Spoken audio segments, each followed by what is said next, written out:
Oi, eu sou o Zé Léo. Eu sou a Nina. Eu sou o PP. Nós somos a Câmara, mas pode chamar de CVJ. A gente tá no dia a dia de Joinville. Somos a voz que ecoa do seu bairro pro centro da cidade, para acompanhar, representar e construir o nosso lugar. Joinville passa pela CVJ. E a CVJ passa por você. Por mim. E por todos nós. Câmara de Vereadores de Joinville. Joinville passa por aqui.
Boa tarde a todos e todas, boa tarde público que nos acompanha, boa tarde vereadores, vereadora Vanessa Falck, vereador Pelé, vereador instrutor Lucas, vereador Alisson que nos acompanha online, nossos convidados e convidadas, público que nos acompanha pela rádio 102.3 e pelo canal do YouTube, eu declaro aberta a 17ª reunião ordinária da Comissão de Cidadania e Direitos Humanos.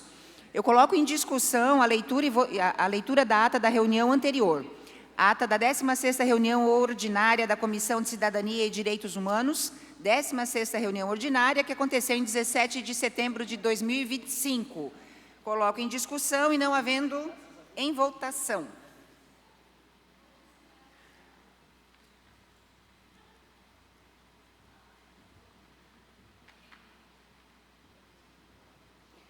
A ata está aprovada por 5 votos.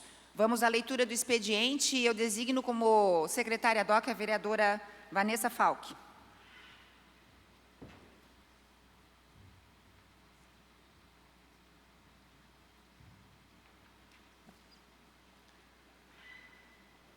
Ofício Univale, 30 de setembro de 2025.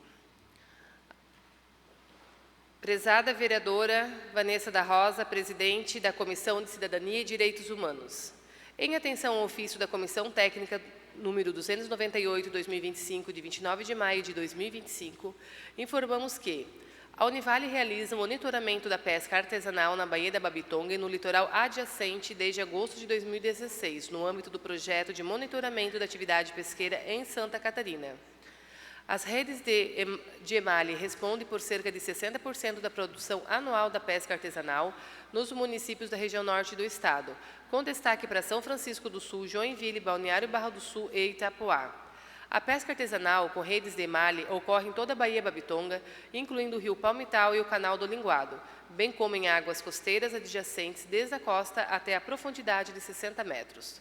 Na Baía Babitonga e na área marinha, junto à sua desembocadura, são empregados diversos tipos de redes de emalhe.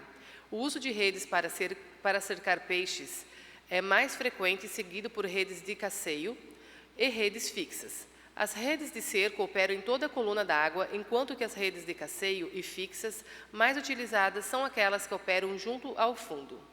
A maior parte das capturas realizadas com redes de cerco estiveram composta por tainha e parati. Capturas com redes de casseio com predomínio de tainha, corvina, robalo, camarão branco, sororoca e gaivira. Capturadas com redes fixas com maiores volumes de pescadas, amarela, linguado e bagre. O tamanho da malha das redes utilizadas na Baía Babitonga variam de 5 a 28 centímetros, tomando a medida entre nós opostos com a malha esticada. As menores malhas foram encontradas nas redes de casseio de camarão, enquanto que as redes de malha na faixa de 7 a 14 centímetros capturaram maiores quantidades de tainha, parati, corvina, robalo, gaivira, sororoca, bagre e pescada. Em redes com malhas acima de 14 centímetros, predominaram capturas de pescadas amarela, paru e linguado. O comprimento médio das redes utilizadas na pesca de cerco foi de 412 metros, ao passo que as redes de casseio apresentaram comprimento médio de 344 metros e as redes fixas de 352 metros. Mais detalhes das informações apresentadas acima poderão ser disponibilizadas no âmbito do Grupo de Trabalho para a revisão da Instrução Normativa número 12 de 2012, cuja instituição foi anunciado pelo Ministério da Pesca no último dia 25 de setembro, durante a 4ª reunião ordinária do Comitê Permanente de Gestão de Pesca e do Uso Sustentável dos Recursos Pesqueiros da região Sudeste e Sul. Uma vez instituído, esse grupo de trabalho deverá realizar reuniões regionalizadas com foco nas características locais da pesca artesanal. Desde já, nos colocamos à disposição para prestar assessoramento técnico nesse processo, em particular quanto às características regionais e locais da pesca de emalhe realizada por pescadores artesanais de Santa Catarina. Professor Roberto, coordenador-geral da Univale. Está lido, presidente. Obrigada, vereadora. Vamos à distribuição das proposições aos relatores. Projeto de Lei Ordinária número 130 de 2025, regime de tramitação ordinário, de autoria da vereadora Tânia Larsson. Institui a campanha municipal de combate ao abandono afetivo e social de idosos no município de Joinville e dá outras providências. Relator designado, vereadora Vanessa da Rosa. Leitura, discussão e votação das proposições. Então, vamos aos nossos convidados. Hoje nós temos um tema muito importante, que diz respeito aos impactos decorrentes da adultização de crianças e adolescentes nas redes sociais. Antes de eu passar a palavra à vereadora Vanessa Falck, que foi a proponente dessa discussão, eu gostaria de pedir que os nossos convidados tomassem assento aqui no plenário. Então, gostaria de chamar a secretária de Assistência Social, secretária Fabiana Ramos da Cruz Cardoso, por gentileza. Os representantes da Secretaria de Educação, então, a Tatiane e o Gabriel, e o representante do Conselho Tutelar, Luciano.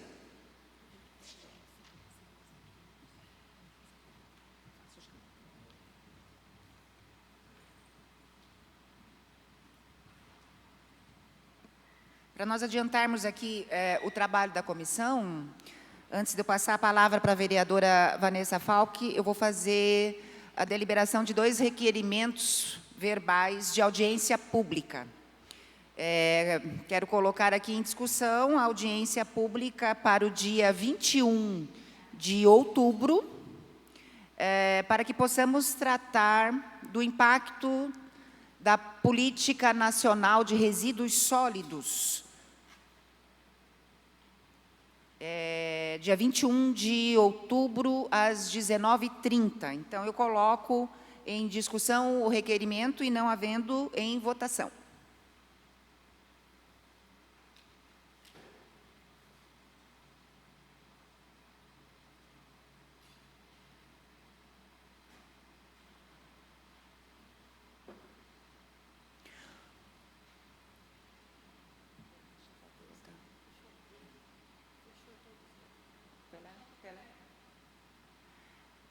O requerimento está aprovado por 5 votos. O segundo requerimento verbal de audiência pública, com data de 31 de outubro, para que nós possamos tratar da implantação do Fundo Municipal de Políticas Penais em Joinville, dia 31 de outubro, às 19h30, no plenário dessa casa. Coloco... Dia 30? Dia 30 de outubro, então, gente, perdão. Dia 30 de outubro, a discussão sobre a implantação do Fundo Municipal de Políticas Penais em Joinville. Dia 30 de outubro, às 19h30, no plenário da Câmara de Vereadores de Joinville. Coloco em discussão o requerimento e não havendo em votação.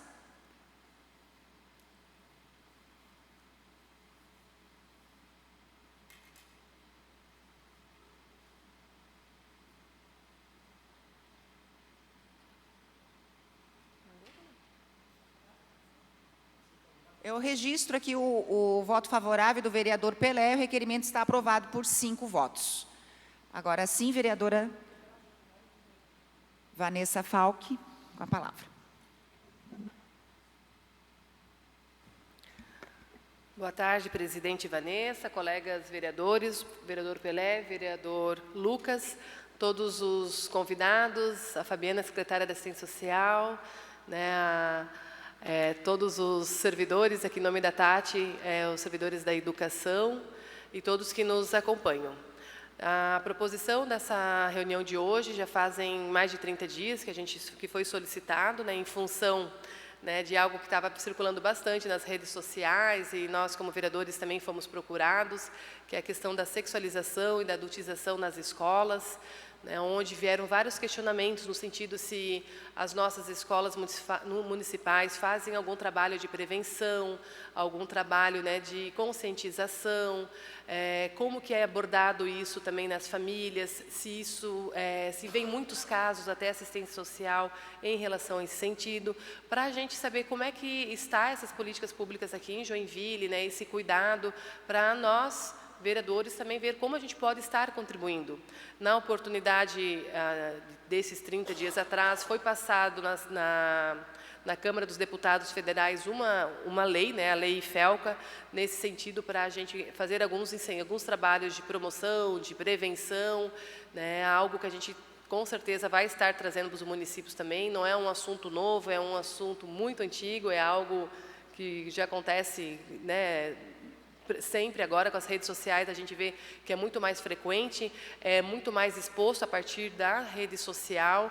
Então, seria realmente para a gente ter esse conhecimento e para a gente ver como podemos ajudá-los e também a cuidar mais das nossas crianças e adolescentes.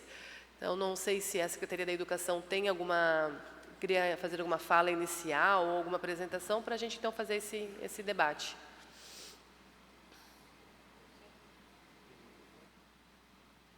Conselho tutelar? Na tribuna, então, a gente estabelece um prazo de até 10 minutos, Luciano, pode ser? Menos? Se eu só abrir aqui, só um minutinho, para eu abrir teu... Olá, boa tarde. Só um pouquinho, Luciano. Gabriel, perdão, de onde eu tirei um Luciano? Luciano. Não está indo...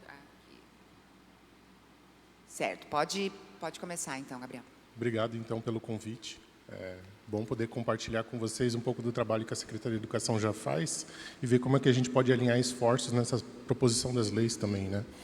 É uma temática que já vem de encontro com várias ações que a Secretaria de Educação já realiza.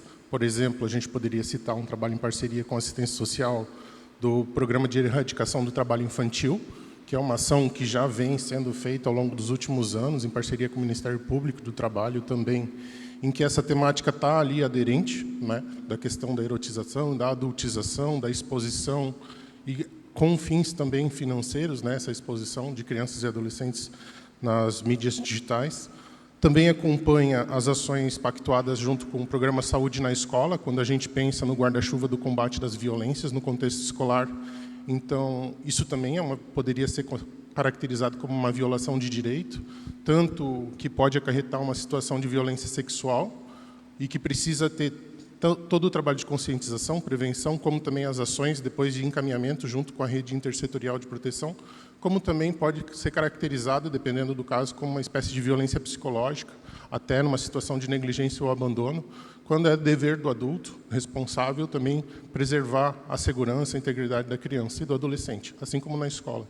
Então, isso vem de encontro também, então, pensando tanto no programa Saúde na Escola, quanto no programa de educação do trabalho infantil e também das formações que a gente tem junto com os profissionais orientadores, psicólogos e assistentes sociais, voltadas para o combate das violências e a garantia do direito da criança e do adolescente dentro da escola.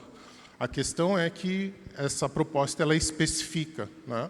Ela coloca uma característica a mais que precisa ser pontuada dentro de um guarda-chuva de ações que a gente já realiza, que os orientadores escolares muito bem realizam também dentro da escola, nesse trabalho de prevenção e combate das situações de violência, em articulação com o Conselho Tutelar, Ministério Público, entre outras instâncias. Então, é uma proposição que é do nosso interesse e vem de encontro também com o que a gente já faz, só que agora especificando, né? E outro ponto que poderia ser destacado... Não, é isso. Seriam essas considerações que eu colocaria agora inicialmente. Depois a gente fica à disposição para dúvidas também.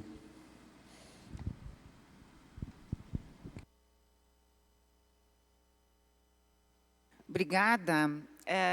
Fabiana, Tati, vocês querem fazer alguma coisa? Fabiana, alguma consideração?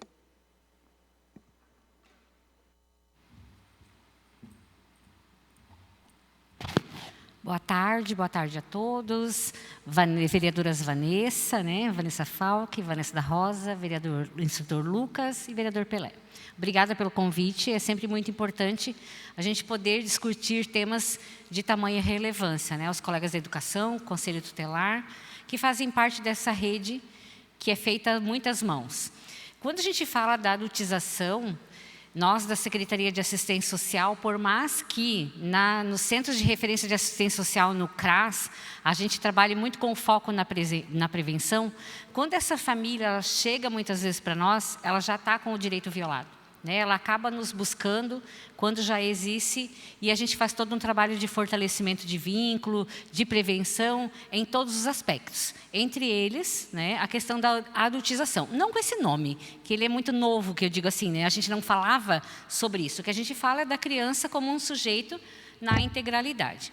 E, claro, vivendo num momento hoje, que a gente diz, e não faz tanto tempo, né? Se a gente for olhar para trás, a minha filha tem 20 anos. Não tinha WhatsApp, não tinha internet, né? Então, hoje, isso está tudo muito mais acelerado. E, por óbvio, né? Depois o Luciano vai poder falar um pouquinho mais enquanto Conselho Tutelar, o quanto que isso acaba prejudicando esse processo de desenvolvimento da criança e até do próprio trabalho da família. Por quê? Porque na assistência social nós trabalhamos muito a questão da convivência e do direito violado. E o adulto, ele tem dificuldade. Ele tem dificuldade de dar limite, ele tem dificuldade, a partir do momento, vou dar um exemplo para vocês, que ele entende, por uma questão estrutural, cultural até, né, que é muito melhor ele estar trabalhando, estar na rua vendendo um pano de prato, do que estar, né, fazendo qualquer coisa. Então, é uma questão cultural, mas que ainda impacta na vida dessa criança, desse adolescente, que fica exposto, né, a inúmeras situações de violência, né, de abuso, de aliciamento. Entra nessa característica também todo aquele adolescente que, por vezes, tem que assumir o papel. Quando o adolescente ele é imposto a ele, inclusive, que ele seja o adulto da casa, né? Então, quando eu trabalhava no CREAS, tinha um grupo, né, que era intergeracional, que a gente falava. É um grupo instituído como as famílias. E aí a gente trabalhava essa questão. Trabalha até hoje, né? Estou dizendo que trabalhava porque naquele momento eu participava do grupo, né? Mas até hoje todos os serviços fazem. Então, assim, ó, esse trabalho intergeracional, inclusive, para que o idoso, o adulto, ele entenda qual o papel da criança, que não é o do adulto. A adolescente, ela não é a mãe, não é ela que tem que fazer a comida, não é ela que tem que cuidar dos irmãos, né? Então, assim, e quanto mais precoce é isso, o adolescente ele acaba ficando exposto porque também é estimulado.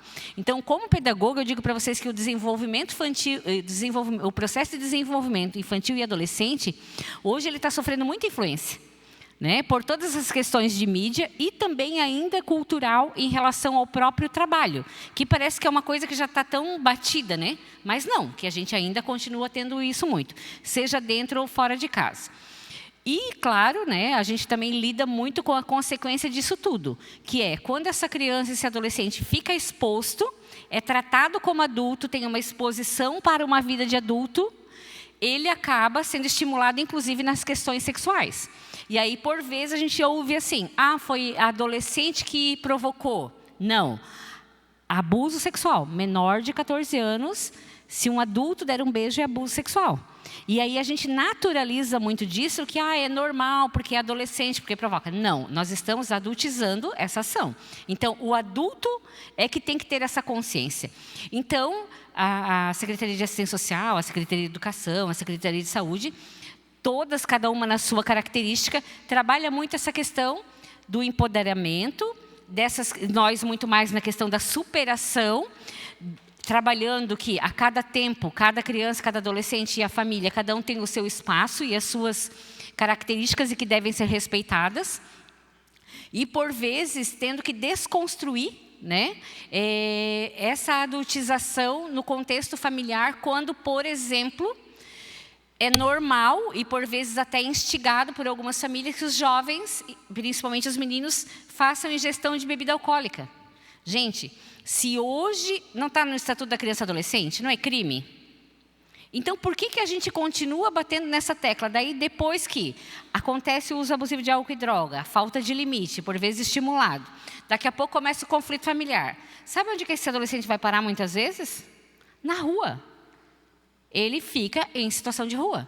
Por quê? Porque não dá mais conta. Então, assim, são várias questões e vários aspectos que parece que é um tema tão pequeno, né, vereadora Vanessa? No sentido de que é muito ali voltado para a questão da tecnologia, da exposição da internet, mas não é. Vai muito além. E eu me arrisco a dizer para vocês que dos 20 anos de experiência que eu tenho, que muito está dentro da própria casa. Quando eu não consigo dar limite para o meu filho, porque eu também não tenho limite. A criança, ela é aquilo que ela vive, gente. Tânia Zaguri. A criança é aquilo que ela vive. Vou repetir de novo. A criança é aquilo que ela vive. Não dá para plantar cebolinha e querer colher salsinha. Então, é muito sobre isso. Porque fica a escola fazendo um trabalho com a criança, com a família, agora com a escola de pais. Mas a gente também tem que entender que existe um processo, né, cultural por trás disso tudo e que a gente precisa avançar. Esse debate é extremamente importante e eu me arrisco a falar assim que, inclusive, tinha que ter algo maior para que a gente conseguisse trazer esses pais, os responsáveis, para que eles consigam entender o impacto negativo que cada ação ou negligência prejudica e favorece, inclusive, para a porcentagem que a gente tem hoje de pessoas em situação de rua. É isso. Obrigada. Obrigada, secretária, por sua exposição. Agora sim, o Luciano, do Conselho Tutelar.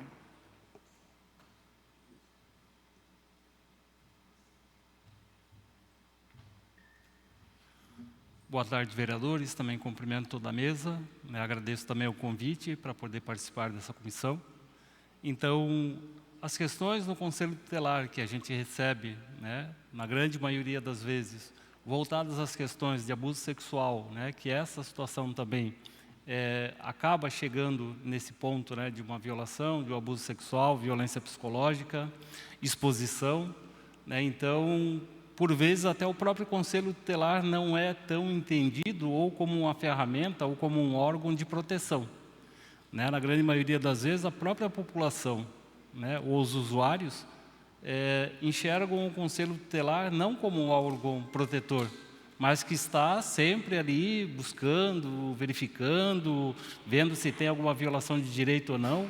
Né? Então, assim, eu creio que para o Conselho Tutelar haveria de ter algum programa, algum incentivo ou mesmo mais informação sobre o trabalho do Conselho Tutelar.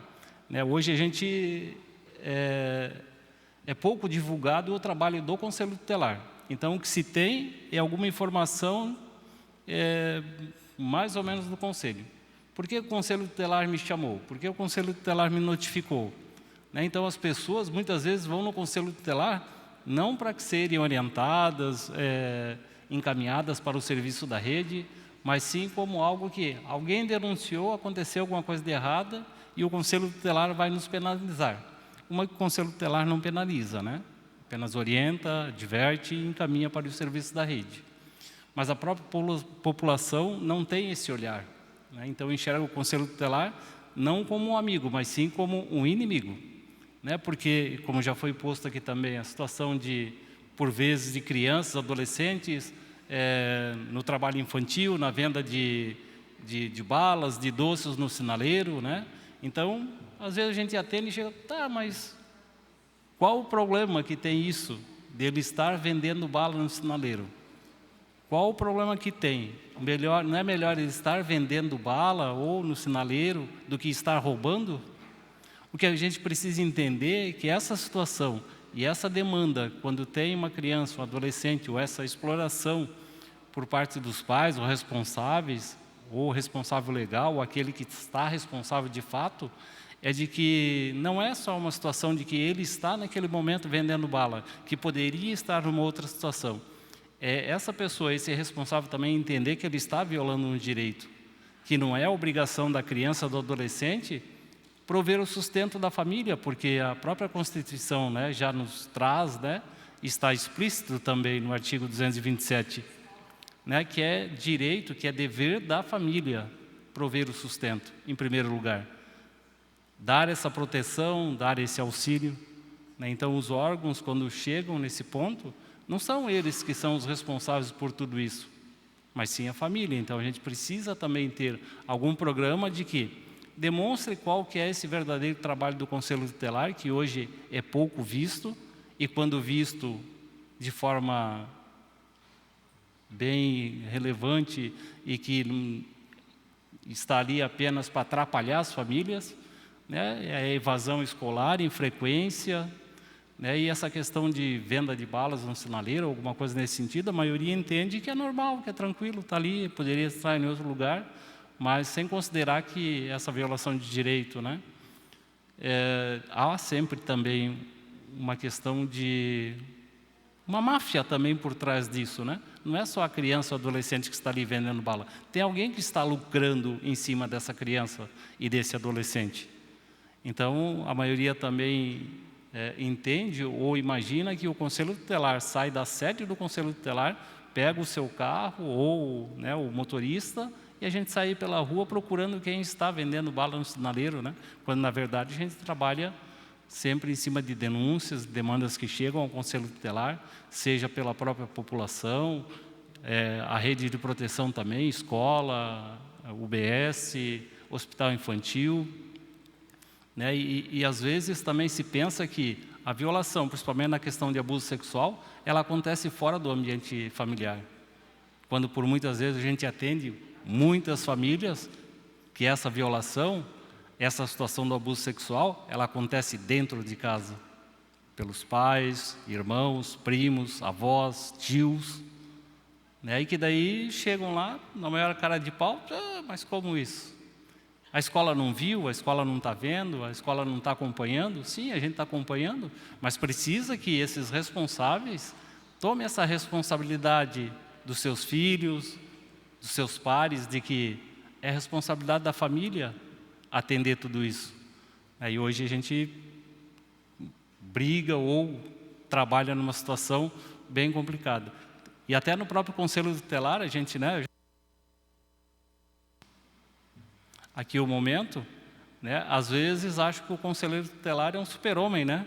Ou uma super-mulher, quando na verdade não, né? Então, por vezes, até os próprios conselheiros precisam também de um auxílio, de uma demanda de que talvez a gente precisasse, né? Daí quando eu digo talvez, é porque estou falando por mim, mas também falo aqui pelo Conselho Tutelar, de que talvez a gente também precisasse de um acompanhamento psicológico também, né? Porque de todas as demandas que a gente chega, é claro que a gente conversa, a gente delibera, a gente fala sobre determinados assuntos ou situações que chegaram no Conselho Tutelar, sim, conversamos entre os conselheiros, mas isso eu levo para casa, isso eu trago para mim. Então, situações que às vezes, quando eu entrei no Conselho Tutelar, muitas coisas eu achava que era só situação de novela, de filme. Não, isso não acontece na vida real, mas acontece. Então, essa questão da adultização também, né, dessa exposição. Né? Agora, claro que surgiu porque teve alguém que teve a coragem de denunciar. Mas quantos de nós não somos consumidores desse material? Talvez não diretamente, com uma situação de exposição, por uma questão mais sexualizada e tal, mas por muitas vezes a gente consome esse material também. Olhando, talvez nem comentando, nem dando um like, alguma coisa assim, mas às vezes a gente compartilha. E por que será que a gente não poderia, quando vê que está errado, já denunciar também? Porque temos essa ferramenta também na mão para poder denunciar. Não precisaria chegar nesse ponto. Talvez se cada um de nós que percebêssemos que há uma violação, que há uma exposição, então exposição em todos os sentidos, não só nesse agora que surgiu com mais gravidade, né? Mas de todo tipo de exposição que a criança e o adolescente é exposto. Seja nessa questão violência física, psicológica, emocional, em todos os sentidos, em todos os âmbitos. A escola, é claro que também faz o seu trabalho, né, dentro das prevenções. O Conselho Tutelar também dentro daquilo que está dentro das suas atribuições e possibilidades também de atendimento. Mas nem sempre também é atendido na sua totalidade, né, de encaminhamentos. A gente sabe também que toda a rede também já está com bastante acúmulo de situações, de demandas, né? Precisamos pensar, de repente, em mais CREAs, CRAS, programas realmente de prevenção, de estar junto com as famílias, de ver se a gente consegue tirar um pouquinho do celular da mão dessas crianças, adolescentes e da nossa mão também, né? Hoje fala-se que uma arma branca, uma faca, um revólver mata muito, né, no trânsito. Hoje eu acho que o celular tomou o primeiro lugar nessa questão dessas armas que matam, que destroem. Porque hoje a gente já não conversa mais, a gente não fala mais, não olha mais no olho. Hoje a primeira coisa quando a gente faz, quando sai para alguma confraternização, algum evento, alguma coisa nesse sentido, a primeira coisa que a gente faz ao chegar num desses ambientes chegou a pizza, ou chegou o lanche, ou chegou a janta, ou chegou o almoço, aquilo que foi pedido. Primeira coisa espera aí, ninguém mexe, vamos tirar uma selfie, vamos mostrar, vamos postar onde que a gente está. E a conversa se limita, por muitas vezes, alguém conversando e alguém segurando seu celular, conversando, a gente não sabe se está prestando atenção ou não. Então, essa conversa que a gente está tendo aqui agora, hoje a gente não tem mais. Em todos os ambientes, ambiente familiar também. Desse tipo de conversa, de diálogo e de aproximação por conta do celular. Antes, o que também matava muito no trânsito é quando havia a questão de o som automotivo, né? Que daí as pessoas ficavam mexendo, tinha aquelas telas lá que passavam os vídeos. Hoje, a gente anda no trânsito, percebe-se com toda a frequência e com toda, né, certeza de que essa pessoa não está dirigindo com atenção. Porque ela está no trânsito, ela está olhando para baixo, ela está respondendo a uma mensagem, ela está preocupada com o que está sendo postado, ela está preocupada em postar como que está o movimento, se aconteceu alguma coisa. Então, essa questão, né, da eletrônica, da informática, ou dessa facilidade que seria para nos auxiliar, estão nos atrapalhando muito, né? Mas no Conselho Tutelar a gente precisa, né, que a gente tenha uma divulgação maior sobre o trabalho do Conselho Tutelar, seja ela na Câmara de Vereadores, seja ela na mídia, né, informando do trabalho de cada conselheiro, de cada Conselho Tutelar, quais são as suas atribuições, quais são realmente o trabalho que o Conselho Tutelar vem fazendo. Por muitas vezes eu já atendi famílias que chegaram no Conselho Tutelar e não sabiam o que era o Conselho Tutelar. Por que chegaram lá, como que chegaram lá, quem foi que denunciou, por que está tendo atuação. Então, depois de um período no atendimento, as pessoas começaram a entender e ter um olhar diferente do Conselho Tutelar. mas hoje a grande maioria chega lá com medo. Né? O que vai acontecer? Será que eu vou chegar aqui com a minha família, com meus filhos, e vou sair sem eles? Então, está também que o Conselho Tutelar é um órgão que vai pegar as crianças, adolescentes ou os filhos e levar para uma instituição, né? Para um abrigo, para um acolhimento, né? Quando, na verdade, as questões de acolhimento são voltadas ao Poder Judiciário. Né, que o nosso a gente faz acolhimento emergencial, quando há uma situação eminente de risco. Então, o Conselho Tutelar, sim, tem essa atribuição de proteção, de zelar, de proteger nesse sentido. Mas, quando há um acolhimento institucional, não é o Conselho Tutelar, é o próprio Judiciário, que daí também trabalha em conjunto com o Conselho Tutelar. Hoje, a gente tem a doutora Bárbara, que é a promotora que também nos abriu bem a porta para que a gente tenha esses diálogos, né? Que é a rede também que a gente faz, que é da Reunindo a Rede, né? Onde que a gente reúne toda a rede, né? Para discussão de casos, de situações, verificação de protocolos, de como pode ser melhor utilizado toda a rede e como que a gente pode fazer para prevenir todas essas questões, violência física, psicológica. O Luciano, a gente está um pouquinho no avançado da hora, eu agradeço as tuas informações e a gente, no decorrer, vai ter oportunidade de debater, então talvez você consiga falar mais um pouquinho. Tá bom? Obrigada. Eu vou chamar então a Tati, que quer fazer o seu pronunciamento. Por gentileza, Tati, por até 3 minutos.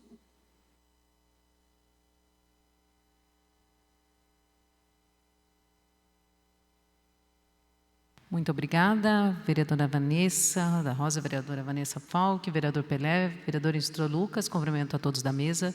Só complementando a fala do coordenador Gabriel, que dentro da Secretaria de Educação, em complemento a tudo que o Gabriel já trouxe, nós temos também o que a Fabiana trouxe, o que o Luciano trouxe, que é o programa Escola de Pais, para trabalhar a parentalidade dos pais da rede municipal. Então, esse programa Escola de Pais, ele é formado por grandes temas da parentalidade e esse programa ele traz desde desenvolvimento neuromotor até como eu fui criado e de que forma eu estou sendo um pai ou uma mãe melhor e de que forma eu posso ser melhor para os meus filhos. Então, o programa Escola de Pais, ele abrange todos os parâmetros da parentalidade e dá conceitos, por isso Escola de Pais, né? Ninguém vai ensinar ninguém a ser pai e mãe, mas sim trazer os conceitos da parentalidade e de como eu preciso ter essa responsabilidade de cuidar do meu filho. Como a secretária Fabiana trouxe, como o Luciano trouxe, isso é uma responsabilidade dos pais. A escola, ela precisa ter os programas, ela precisa ter os protocolos, ela precisa ter todo o programa de apoio e proteção, né, junto com o programa de saúde da escola, mas se eu não sou um pai ou uma mãe responsável e entendo que a parentalidade é responsabilidade minha, como que nós vamos ter o apoio desses pais? Então, por isso, né, o prefeito Adriano trouxe esse desafio do Escola de Pais, o secretário Calegari colocou em implantação na rede, e há 2 anos nós já estamos trabalhando, né, o Gabriel é um dos líderes do Escola de Pais, é o grande fomentador dos conceitos, que isso foi trabalhado, todos os conceitos dessa formação da Escola de Pais foi trabalhado dentro da Secretaria de Educação, e esses 5 encontros que são realizados, né, Gabriel? Cada encontro tem um tema diferente. Então, dentro disso, os pais vão, aos poucos, nesses 5 encontros, conversando, trazendo as experiências. Tem um pai ou uma mãe que tem problemas parecidos com seus filhos, são seus filhos da educação infantil, filhos dos anos iniciais, filhos dos anos finais. Então, junta-se todos esses pais e, geralmente, as questões são muito parecidas. Então, além de termos esses conceitos de corretas parentalidades, nós temos também essa rede de apoio, rede do que está ali próximo, né? Entre pares, a troca entre pares, não só pedagógica, né? entre os entes pedagógicos, mas também dos pais. Então, sobre a questão da campanha do Juiz de Tela, só para finalizar, vereadora. Posso ir? Sobre a campanha dos Digitelas, então a Secretaria de Educação, em parceria com a Secretaria de Comunicação, lançou esse ano, né, uma campanha maciça para conscientizar acerca do uso de telas. Então, isso está sendo muito trabalhado. O secretário Calegari trouxe esse desafio para o time também. O Gabriel é um dos líderes desses conceitos, da problematização que existe no uso de telas em crianças e adolescentes. Inclusive, já vindo da educação infantil. Então, isso é uma preocupação muito séria. O secretário Calegari está muito preocupado com isso, trouxe essa preocupação para o time formou um grande conceito de apoio para que nós pudéssemos lançar essa campanha para uso de telas, e isso está sendo maciçamente abordado também na Escola de Pais. Então, só para fechar esses 2 pontos, né, que, complementando a fala do Gabriel, todo o conceito da Escola de Pais e toda a abrangência da campanha do uso de telas, para que nós pudéssemos fechar nossa contribuição aqui nessa comissão. Obrigada pelo convite. Obrigada, Tatiana. Alguém da plateia gostaria de se manifestar? Então, eu abro aos vereadores.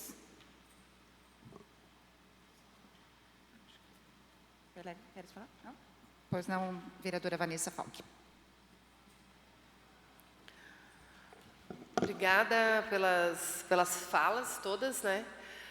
Só fiquei com uma dúvida nesse programa de Escola de Pais. Vocês têm várias oficinas, são 4, 5 encontros, né? 5 encontros. Daí são abordados também essa questão, porque muitas vezes a gente vê a questão de compartilhamento excessivo de fotos, até muitas vezes sem má intenções. Os pais às vezes não têm essa intenção, que no outro lado pode ter alguém olhando com um olhar de sexualização, né? E esses temas digitais também são abordados nesses encontros?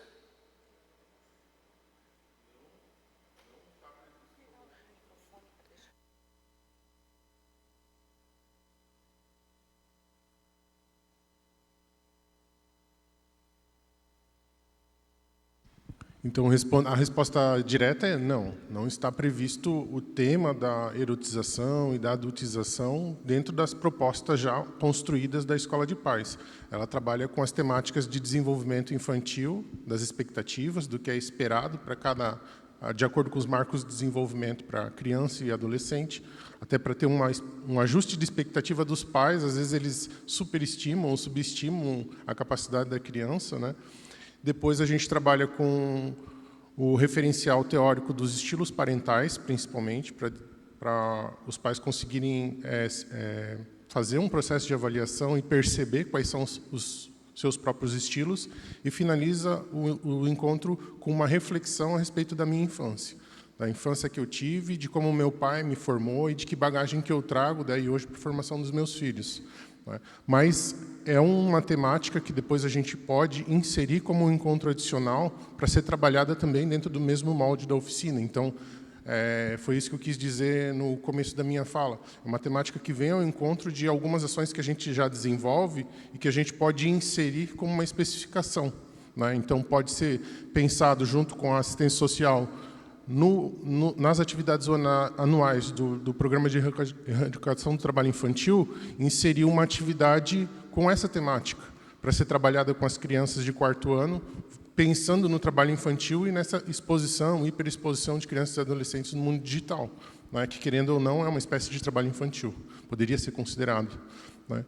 Assim como a gente poderia inserir essa temática também dentro da questão do programa de Escola de Pais, como um conteúdo auxiliar ali, para ser debatido também de acordo com a demanda do território também, né? Mas pode ser inserido, assim como também pode ser inserido em campanhas de prevenção, de conscientização dentro das unidades escolares, acompanhando esse esforço que a gente já vem fazendo do uso de telas. Então, a gente fez uma formação bastante ampla, com todas as direções e auxiliares de direção sobre os impactos do uso de tela na infância e na adolescência, os principais riscos e formas que as famílias podem colaborar para diminuir esse impacto, né? E isso pode ser continuamente, né, ao longo dos anos, vai ser continuamente trabalhado na rede também e escalado em formações para os outros profissionais e também para atingir as crianças e os adolescentes. Então, a gente tem essa capacidade de absorver essa temática para trabalhar também dentro dessas preocupações que a lei propõe de prevenção. O Luciano comentou ali sobre a questão da divulgação do canal de denúncia, que muitas vezes as pessoas não sabem quem tem este canal. Então, eu achei bem importante, porque quando fala de criança e adolescente, está um pouquinho na assistência social, está um pouquinho na educação, na saúde, enfim, né? Mas é na escola que está a maior concentração. Para aceitar essa sugestão do Luciano e pensar, a Secretaria de Educação, se pudesse fazer um trabalho nas escolas, de divulgar um pouco mais esse canal. É o 100, né, Luciano? Disque 100? Tem o Disque 100. É o Disque 100, né? Disque 100, 156. Né? Se a gente pudesse o próprio contato do Conselho Tutelar também, né? Via e-mail, também pode ser feito as denúncias, né? Telefone também no Conselho Tutelar, atendimento, né, via telefone, e também de forma presencial nas sedes do Conselho Tutelar. Também todos são os canais de denúncias também. Mas o mais, eu acho que acessado talvez seria o Disque 100 mesmo. Né? Mas... Essa sugestão do Luciano é importante, a gente, né, divulgar mais nas escolas, principalmente, até no modelo antigo, né, um cartaz nos banheiros, no mural, em lugares realmente que as crianças pudessem ter acesso. Com certeza, vereadora Vanessa, é importante essa questão de divulgação, porque, de novo, a Secretaria de Educação, nós temos parceria com todas as secretarias da Prefeitura, né, e o Conselho Tutelar ele entra como um ente importante parceiro nessa rede de apoio e proteção, nesse cuidado com os nossas crianças e adolescentes das nossas unidades escolares. E nós estamos completamente abertos a todo e possível formato. Nós temos o EVN, que é uma ferramenta importante que nós conseguimos divulgar para todos os profissionais da rede de uma vez só, que é a nossa forma de comunicação mais direta, mas nós temos vários formatos de comunicação e nós podemos fazer uma divulgação maciça em todos eles. Vamos conversar? Estamos abertos a todas essas deliberações. Fazendo quando tem também uma solicitação também das próprias escolas também, né, que às vezes solicitam a presença do Conselho Tutelar para estar divulgando, né, falando sobre o trabalho, sobre alguma prevenção, né, seja setembro amarelo, outubro, maio laranja. Então, o Conselho Tutelar, na medida do possível, ele também se faz presente nas escolas, né. E é claro que a gente não consegue atender todos, né, por conta da demanda que a gente tem de atendimento no Conselho Tutelar. Hoje estamos compostos com 5 conselhos tutelares, né? Os 5 conselhos localizados ali na Rua Itajaí, número 190. Né? Antes estavam distribuídos em outras regiões, né? Mas por conta eu acho que ficar melhor e o acesso também ficar mais concentrado, hoje estamos todos os 5 conselhos tutelares ali na Rua Itajaí. Mas a gente faz esse trabalho junto à escola também, né? A Secretaria de Educação, dessa informação e dessa divulgação. Aí, quando a gente vai, né, faz um trabalho sobre o trabalho do Conselho Tutelar, sobre o tema que é pedido para que seja abordado, e aí a gente também já leva todos esses canais, né, e-mails de forma ou canais de denúncias também, né. E aí, é claro que daí às vezes fica mais restrito aos próprios alunos, tal, porque nem sempre os pais têm a possibilidade também de estarem participando, mas a gente pode também, claro, né, tendo uma tratativa, ver de repente uma possibilidade de uma reunião ou de algum conselheiro tutelar representando o conselho tutelar, né, de quando estar os pais também presentes nessa reunião, de que o conselho tutelar esteja lá também para fazer algum esclarecimento também com relação a esse trabalho e essa divulgação de como pode ser feitas essas denúncias.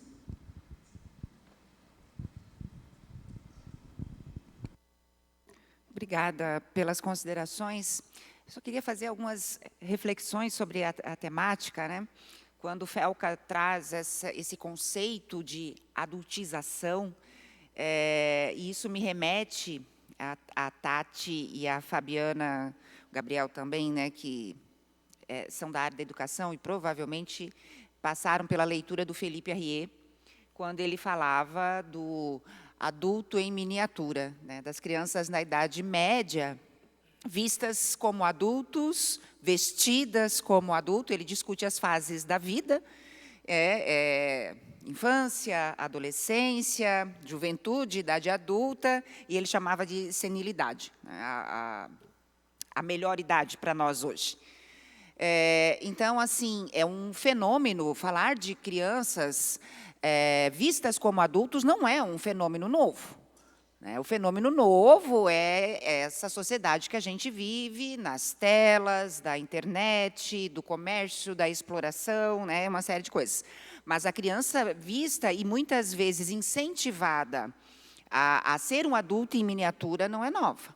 O Philippe Arrier, ele se baseava nos registros da época das crianças vestidas como adultos. Então, o que essas crianças tinham de criança era só a fisionomia. Porque o restante, a postura, a roupa e nem o cuidado ficava limitado às famílias, né? Quem cuidavam eram as babás, ou as escravas, ou as amas de leite, mas os pais necessariamente não. Daí a questão toda do surgimento das pedagogas, né? E então, assim, o estímulo, muitas vezes, para essa adultização, infelizmente, vem das próprias famílias.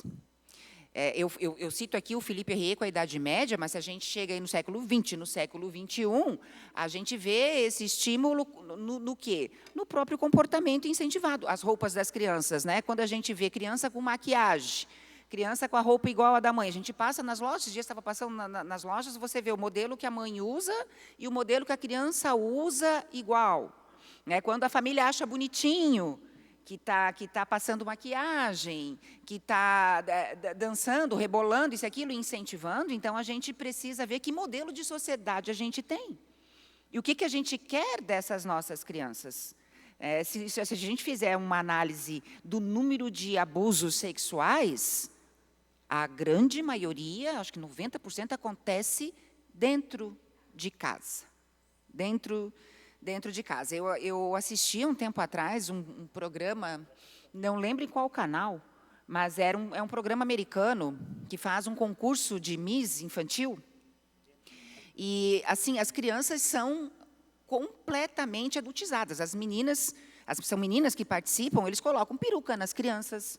Eles colocam dentadura nas meninas, porque elas estão em fase de troca dos dentes, então tem algumas janelinhas, eles colocam dentadura, e as mães ficam em êxtase ali, vendo as filhas desfilando. Então, elas transferem para essas crianças toda uma frustração do seu período de infância, de adolescência, e projetam nas filhas o que muitas vezes elas gostariam de ter feito. Então, é mais profundo do que a gente, claro, só combater as telas, né? Porque as telas também estão dentro desse movimento familiar.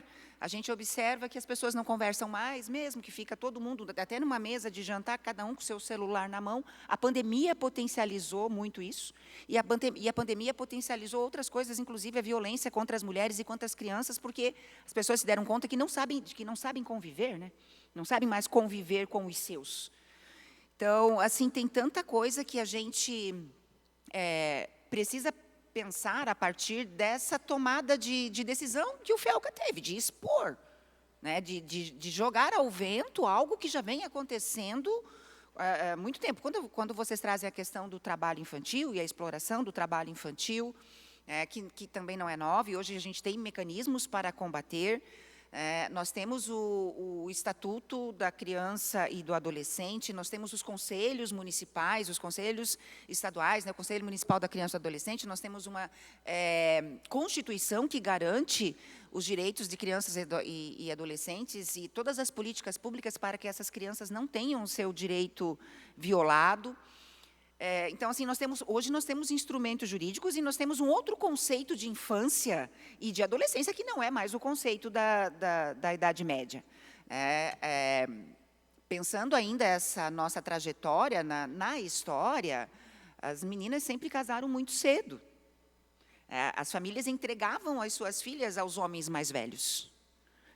Fosse ele o coronel ou alguém conhecido, entregavam. E as meninas eram meninas de 12, 13, 14 anos. Quem na sua família não tem? Uma avó, uma tia que casou super cedo. E aí elas tinham um monte de filhos.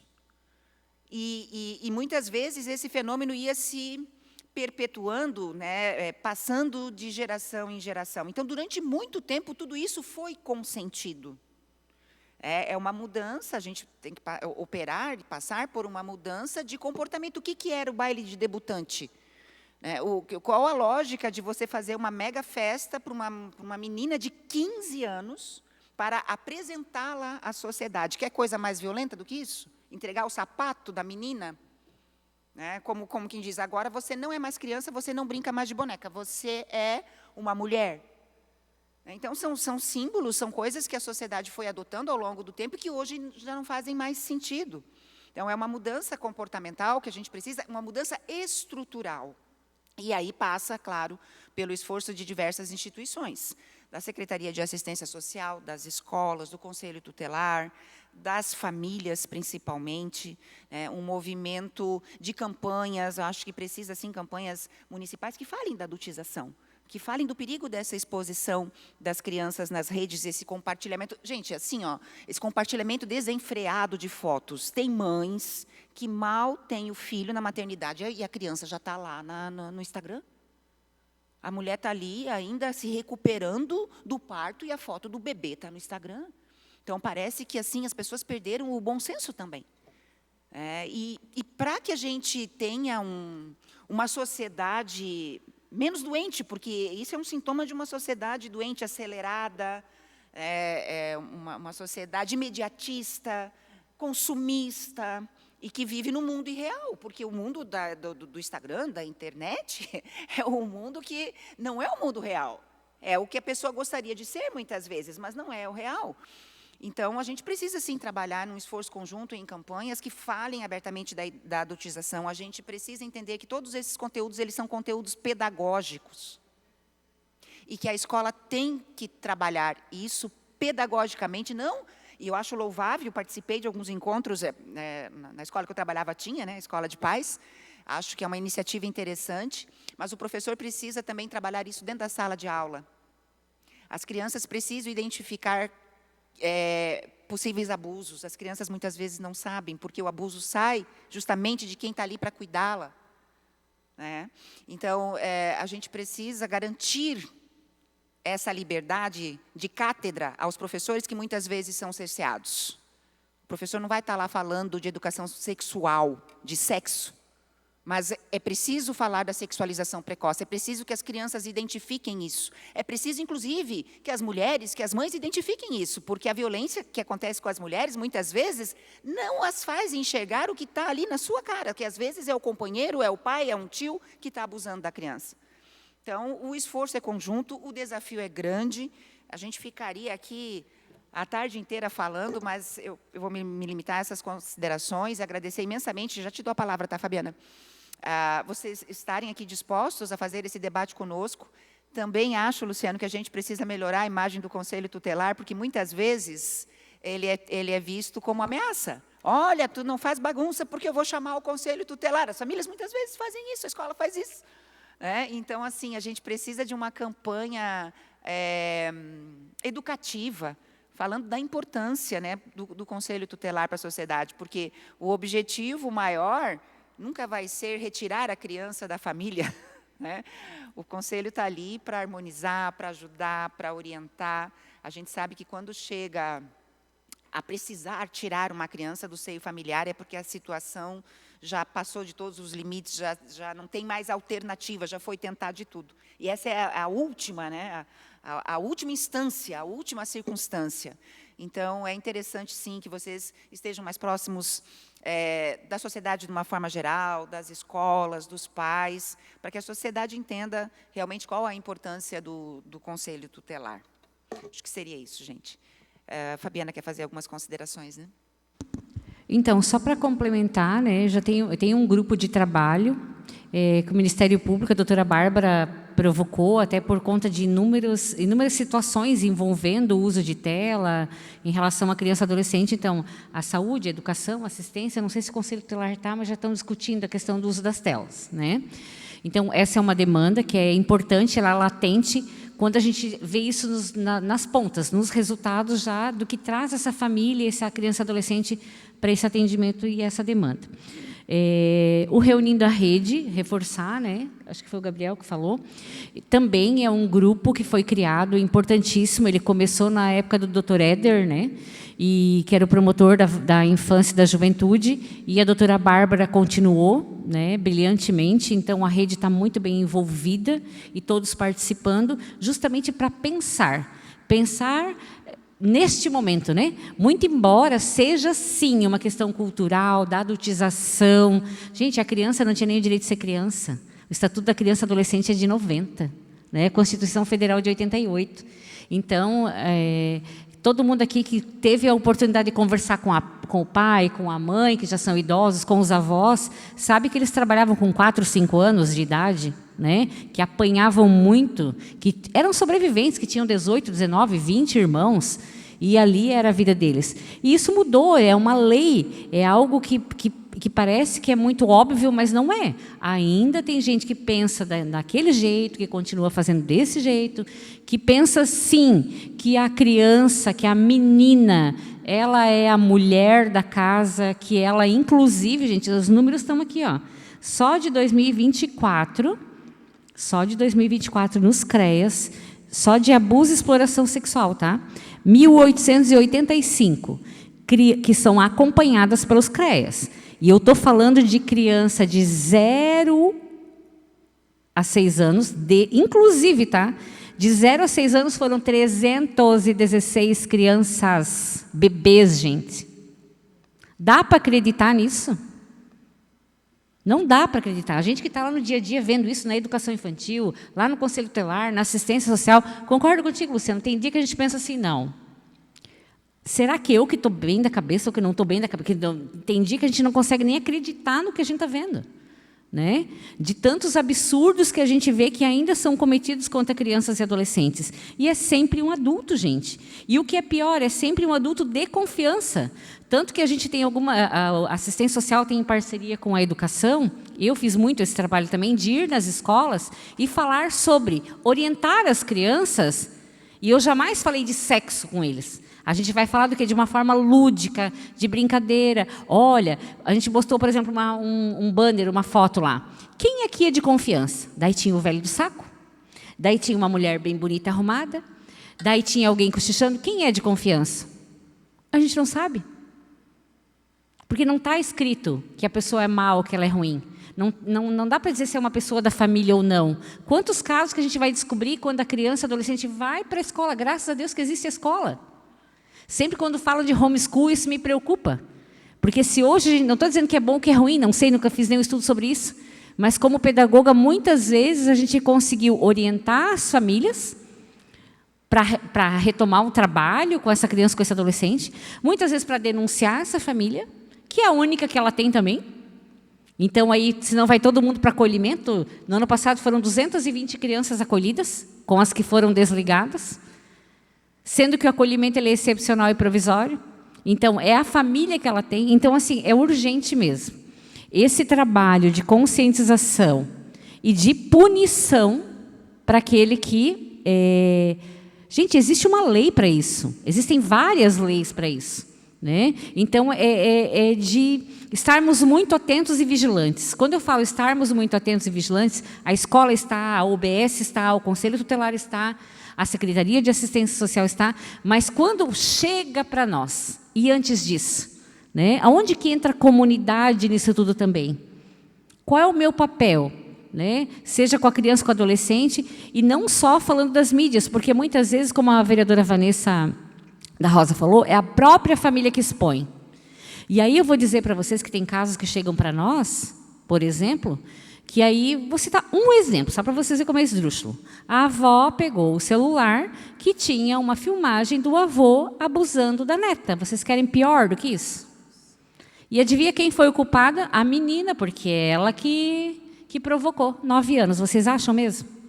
Vocês acham que uma sociedade que chega com esse discurso no atendimento, ela está muito doente? Quando a gente naturaliza isso, é muito grave, é muito sério, né? Ah, maconha não dá nada. Dá sim e dá muito. Então, não dá para dizer que é engraçado, né? Ah, vamos... Não, então, assim, o pai e a mãe não estão dando limite. Ah, tem 15 anos, vai para uma festa. Agora eu chamo de resenha, né, que eu descobri, nem sabia disso. Ah, vai para uma resenha, na casa não sei quem. Aí cada um leva uma garrafa de bebida. Gente, pelo amor de Deus, é proibido por lei. Ele já tem bastante tempo depois para assumir os seus erros e provar e ter as suas consequências. Por que nós, adultos, não vamos fazer o nosso papel de pai e mãe e de responsável de dar o limite? Então, falta limite para o uso de tela, falta limite no sentido da educação e, ao mesmo tempo, tem o outro lado, que daí também não se envolve com nada, a família que abusa e alicia. Então, sim, nós precisamos nos fortalecer, todos os órgãos, Câmara de Vereadores, né, tem um espaço aqui muito adequado para trabalhar a não violência, a importância de falar sobre a prevenção e o combate ao abuso e à exploração sexual. Como é que tu vai falar em abuso e exploração sexual se tu não falar sobre isso? Né? Então, assim, ninguém está falando de ir lá e falar sobre o ato sexual. A gente está falando de falar sobre o adulto, né, cada coisa no seu tempo. Eu posso contar uma historinha da tartanina, onde o seu povo foi lá e mandou a tartaruga tirar o casco para tirar uma foto. A criança não vai entender, não, opa, mas é uma pessoa estranha, o pai do meu amiguinho, que pediu para eu tirar uma foto, depois eu fiquei com vergonha, porque ele falou que ia botar na rede social e ia mostrar para todo mundo. É uma historinha, gente. E é isso, né, Vanessa, que eu digo assim, que a gente que é professor, que está lá na sala de aula, a gente tem essa noção. E, por vezes, a gente também não é respeitado nesse espaço, que eu digo assim, para o desenvolvimento das atividades que têm que ser feitas. O que não pode é uma criança achar que é normal quando ela chega na educação infantil e ela vai mexer no órgão genital do amiguinho ou do professor, porque na casa dela, todo mundo mexe no órgão genital dela. Parece que é mentira, mas não é, tá? É bem assim, eu já vi muito Ken e Barbie brincando e brigando. E namorando, para vocês terem uma ideia. Porque, de novo, a criança é aquilo que ela vive. Então, nós temos que nos fortalecer, sim, falar mais sobre isso, transformar, inclusive, o espaço da Câmara de Vereadores, que é um espaço que tem muita visibilidade, aproveitar essa visibilidade para educar a sociedade. E contem sempre com assistência social. Obrigada, secretária. Mais alguma consideração? Então, quero aproveitar, antes de encerrar a nossa reunião de comissão, parabenizar todos os vereadores aqui presentes e vereadora.